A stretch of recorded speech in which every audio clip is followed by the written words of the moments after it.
Hey, so this is going to be a brief demo on how I add textures to my Sim screenshots. But before I start, I kind of wanted to address True Blue's ask about if I can make this into a skin detail. And I'm going to be honest, I don't even think I have the capacity to. I simply just don't really know much about skin details. I know I made an overlay before, but regarding adding texture that is more gritty, I think that's going to be more so an editing thing because that's what I've been doing, and I'm not here to gatekeep or anything. So let me show you a really brief demo. So I already have a screenshot that I took from my game earlier today. So the first thing I'm going to do is crop the image, and typically I use ratios 3 to 4 or 2 to 3, but in this case I'm using 2 to 3. I'm going to try my best to center this, but it doesn't really have to be perfect. So here we go. I cropped it. If you can't tell, I'm doing voiceover. My mic quality through my computer is actually shit. I then duplicate the image, and then I use my personal PS actions, and I'm going to use oil and sharp low, which is just going to be a way to posterize the image. This helps with, if I was going to import this through Procreate, I would draw over it, but in this case, I'm not going to do that. I'm just going to show you how I achieve the textures. So I'm going to zoom in right here to show you why I might want to play with the opacity of the edited layer. It's because this is going to look way more oily than if I was going to just keep it as such. But anywho, I'm playing with opacity. I like to keep it a little bit gritty with that sharp texture that I have through my G-shade. I have it from around 40 to 50, maybe even 60 on a good day. Then I merge those layers together. Okay, so the next thing I'm going to do is add texture to my screenshot, and I take the textures that I overlay on top from Pinterest typically, maybe even DeviantArt, but in this case I'm going to show you how to look for these through Pinterest. I typically just search up texture overlay, in this case halftone, but I really like lines, so let's search up lines. Here we go. There's a bunch of lines here. I really like these ones that are more shaped out, squiggly. You can probably find the one that I use all the time. It's gonna be one of these very thin lines, black and white. And then I'll just have that on my desktop and I'll just import it whenever.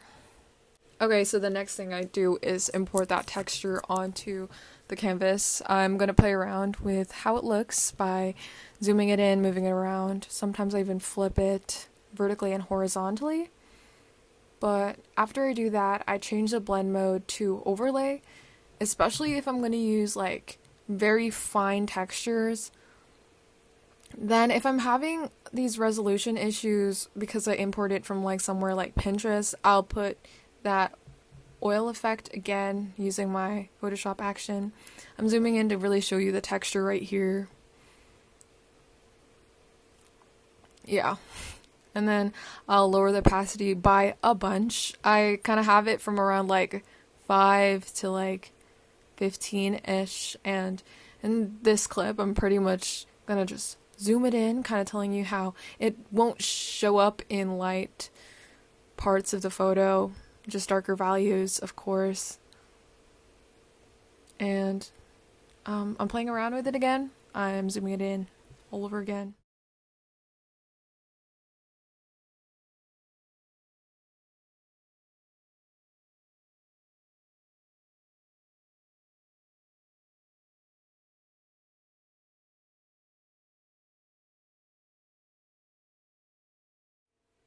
Finally, I merge these layers together, and that is going to be the first part of that. Sometimes I'll leave it as such, but I really like to use a smart sharpen a lot, and this is going to help with bringing out those edges and kind of making them pop.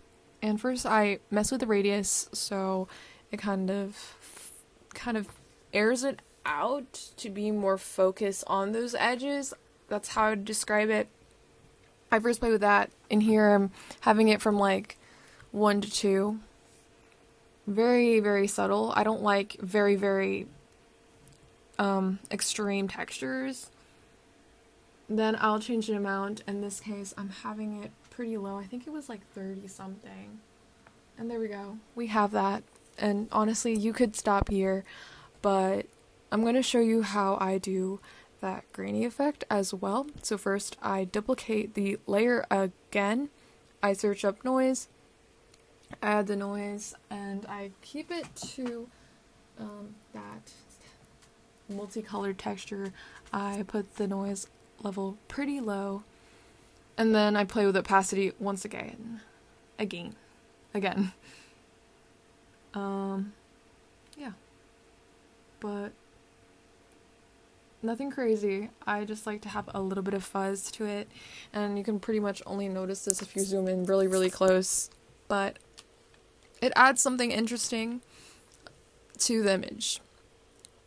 I hope that you found this demo kind of helpful, and let me know if you have any more questions.